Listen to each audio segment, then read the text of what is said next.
Stimule la réflexion. Nourrit le dialogue. Cube. C'est un peu difficile à expliquer, mais il semble y avoir, depuis les derniers mois, peut-être même les dernières années, un buzz mondial autour des échecs. Je vous en parle parce que je viens de finir la série réalisée par le Québécois Yann Englund. C'est présenté gratuitement à Télé-Québec. C'est une série en 6 épisodes qui s'intéresse à ce tournoi historique en 1997. Pour la première fois, la machine battait l'homme. Oui, l'ordinateur assemblé par IBM, Deep Blue, battait le champion international des échecs, le russe Garry Kasparov. Extrait de la bande-annonce. Pour battre Deep Blue, je dois saisir comment il a joué ses parties précédentes. Ce sera la plus grande bataille entre l'homme et la machine, inspirée d'une histoire vraie. Il doit à tout prix battre Kasparov. Pourquoi j'ai rien vu? Garry. Une machine vient de me battre. Une série de Yann Englund. Je veux repousser les limites des échecs. Deep Blue abandonne. J'ai mis la main dans un sac de chips. Ouais, j'ai écouté le premier épisode parce que j'étais curieuse et finalement, ça s'écoute comme un trailer et j'ai comme découvert que les échecs, non seulement c'est magnifique, c'est très très beau, un échiquier, donc c'est facile à rendre à l'écran, c'est aussi un monde vraiment mystérieux quant aux joueurs d'échecs. Comment fonctionne leur cerveau? C'est fascinant. On voulait en parler ce matin avec Richard Bérubé, c'est le directeur général de la Fédération québécoise des échecs. Bonjour, Richard. Bonjour. Merci d'être des nôtres. Richard, est-ce que vous l'avez écouté, cette série-là? Évidemment, ça relate un pan de l'histoire inoubliable des échecs. Ben, j'ai vu le premier épisode. J'ai pas vu la suite, mais bon, c'est fort intéressant. C'est même assez réaliste aussi, hein. C'est un bon documentaire. Oui, puis ben, là, c'est une fiction, mais il reste que ce qui est le plus difficile à rendre à l'écran, peut-être, c'est comment pensent les joueurs d'échecs. Il y a quelque chose, parce que c'est pas évident, là, c'est quelque chose qui se passe dans la tête. Rendre le génie visible, c'est pas évident. Vous, là, ça fait des années que vous les côtoyez, les joueurs d'échecs, vous en êtes un vous-même aussi. Comment on pourrait résumer qu'est-ce qui se passe dans la tête des joueurs d'échecs? Ben, en fait, on dit que les bons joueurs d'échecs doivent penser comme un ordinateur, mais c'est clair que c'est pas possible pour un humain de penser comme un ordinateur parce que, bon, il faut discipliner beaucoup son esprit, mais il y a des trucs mnémotechniques qui font que les joueurs d'échecs, bon, évidemment, ça prend beaucoup de mémoire, une mémoire visuelle, parce que, bon, il y a de la théorie à apprendre, mais aussi, il y a des schémas qu'il faut retenir. Donc, puis aussi, ça prend, je vous dirais, une volonté de gagner là, qui est importante. Là. Donc, c'est quand même un élément, il y a des éléments sportifs, puis il y a des éléments artistiques aux échecs, puis il y a un petit peu d'éléments scientifiques. Ça touche un petit peu à tout, hein, les échecs. Puis c'est ça qui rend la chose très intéressante aux yeux du public. Dans certains jeux, je pense à des jeux de hasard, là, les casinos bannissent les joueurs qu'on appelle tricheurs parce qu'ils apprennent des mains par cœur ou contre les cartes ou aux échecs. En fait, c'est ça qu'il faut faire, c'est ça? Faut apprendre par cœur des milliers, voire des millions de possibilités. Ben, en fait, il y a du calcul à faire. Bon, évidemment, le jeu d'échecs, c'est pas basé sur le hasard parce que toute l'information est sur le jeu. On dit que c'est un jeu à information complète. Donc, il n'y a pas d'élément de hasard. Mais il y a toujours le fait que, bon, si vous faites une erreur, votre adversaire a peut-être une chance sur deux de corriger votre erreur, donc de vous faire mal.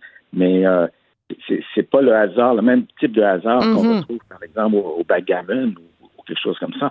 Mais pour en revenir, à la comment est-ce que les joueurs d'échecs réfléchissent, ben, ils fonctionnent beaucoup par le calcul. Donc, c'est un petit peu des mathématiques aussi, jusqu'à un certain point, c'est un petit peu d'informatique. Il y a beaucoup de théorie, mais il y a beaucoup de pragmatisme là-dedans. Ça se traduit dans la vie, j'imagine. Est-ce qu'on reste joueur d'échecs même à l'épicerie? Oui, jusqu'à un certain point, oui. Ben, l'avantage du jeu, c'est que ça peut être joué par n'importe qui, n'importe quand, n'importe où, n'est-ce pas? Donc, on peut jouer dans sa tête, on peut jouer à l'aveugle, on peut reproduire les chiens dans sa tête, puis si on a une bonne mémoire, on peut jouer des coups avec quelqu'un dans l'autobus sans avoir un échiquier devant soi. Donc, puis aussi, c'est pratiqué par des jeunes, puis des beaucoup plus vieux. vieux. Nos membres les plus vieux ont près de 100 ans, vous savez ça. Ah oui, hein? Donc, oui. 97 ans, notre membre le plus vieux. Bon, fait que lui, ça fait très, très longtemps qu'il calcule. Richard, on voulait vous parler aujourd'hui aussi parce que là, ça, c'est les échecs traditionnels. Depuis les dernières années, il y a ce qu'on appelle le freestyle chess, donc une façon de rebrasser les règles des échecs, puis c'est vraiment devenu un phénomène mondial. Il y a des gens, il y a des streamers qui regardent des parties d'échecs. Il y a une petite vedette là, dans cet univers-là, le Norvégien Magnus Carlsen. Avec des collègues, il a proposé de mener des parties d'échecs où la deuxième ligne, on sait, là, la première ligne, c'est toutes des pions, en arrière, le roi, le fou, la reine. Les pièces seraient placées au hasard, déterminées au hasard par une espèce de boulier, ce qui fait que là, tout ce qu'on connaît de l'architecture est plus possible. Oui, c'est ça. C'est que vous savez, aux échecs, il y a énormément de livres d'échecs, donc on appelle la théorie des ouvertures. La théorie des ouvertures est immense, puis il y a des joueurs qui se spécialisent là-dedans, qui sont pratiquement devenus grands maîtres juste en connaissant certaines ouvertures. Et donc, les gens les plus spécialisés utilisent beaucoup leurs connaissances théoriques pour avoir un avantage sur les autres qui ont peut-être moins de chances d'étudier. Donc, ce que Carlsen propose, c'est qu'on fait une espèce de shuffle au niveau de la première rangée des pièces, donc qui est très déterminé au hasard. Donc, il semble qu'il y a 960 possibilités. Donc, c'est pour ça qu'on appelle ça des échecs 960. Et là, évidemment, ça fait en sorte que tous les livres d'échecs viennent du moins ceux d'ouverture, là, viennent de tomber. Donc, c'est plus peut-être fair jusqu'à un certain point, mais le problème, c'est que ça fait en sorte que vous savez, les échecs, ça existe depuis près de 1000 ans. Donc, toute la théorie du jeu vient de tomber, là. Ça ne fait pas l'affaire de beaucoup de gens. Ben non, c'est ça. Là, les champions risquent d'être détrônés probablement parce que leur expertise repose sur des années d'entraînement puis de calcul. Là, c'est vrai. Peut-être que les chances sont plus justes, mais tout le monde repart à la même case. Oui, c'est ça. C'est comme si, on disait au hockey, les défenseurs, ils vont être en avant, puis les attaquants, ils vont être en arrière. Donc, ça change complètement la structure du jeu, là. Mais on ne faut pas oublier, les pièces ne changent pas. C'est leur disposition de départ qui change. Puis il y a une partie du spectacle qui est proposée par Carlsen puis sa gang aussi. Puis ça, c'est assez intéressant, on l'a vu dans d'autres sports. De munir les joueurs de petits moniteurs cardiaques pour vérifier peut-être quand est-ce que ça s'emballe à l'intérieur dans le processus de décision. Oui, écoutez, ça c'est vraiment nouveau.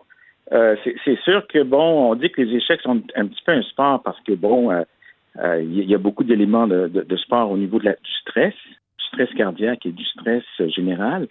Et donc, c'est un petit peu comme, si je vous dirais, c'est voir comment les joueurs réfléchissent ou du moins leurs émotions durant la partie.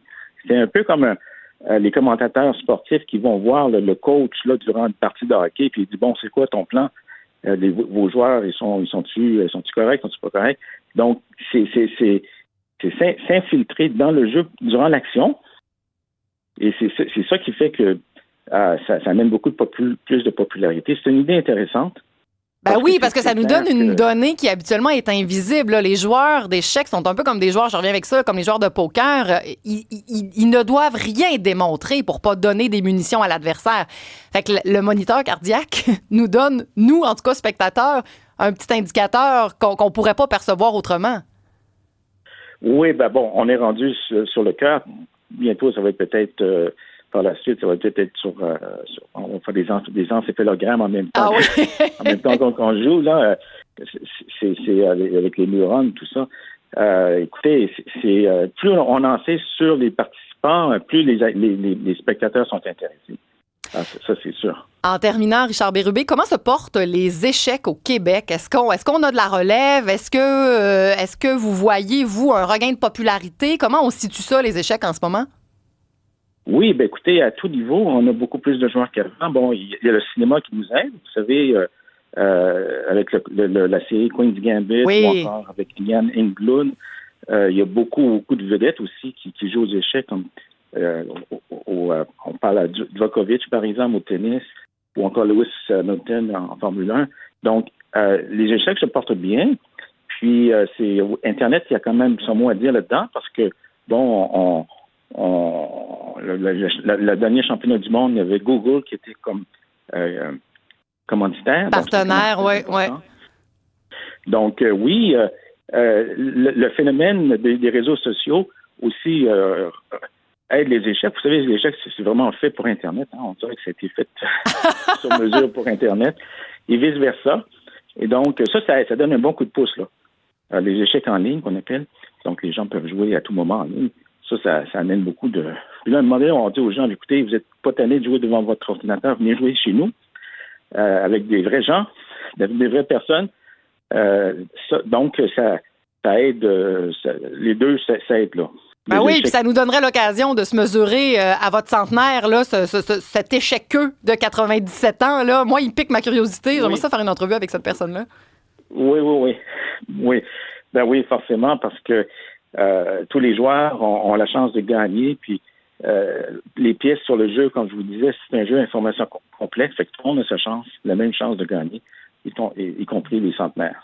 Richard Bérubé, directeur général de la Fédération québécoise des échecs. Merci pour cet entretien. On avait donc raison, là. Il y a un buzz mondial autour des échecs, puis on ne fait pas exception au Québec non plus. Merci, Richard. Merci. OK, merci. Bye.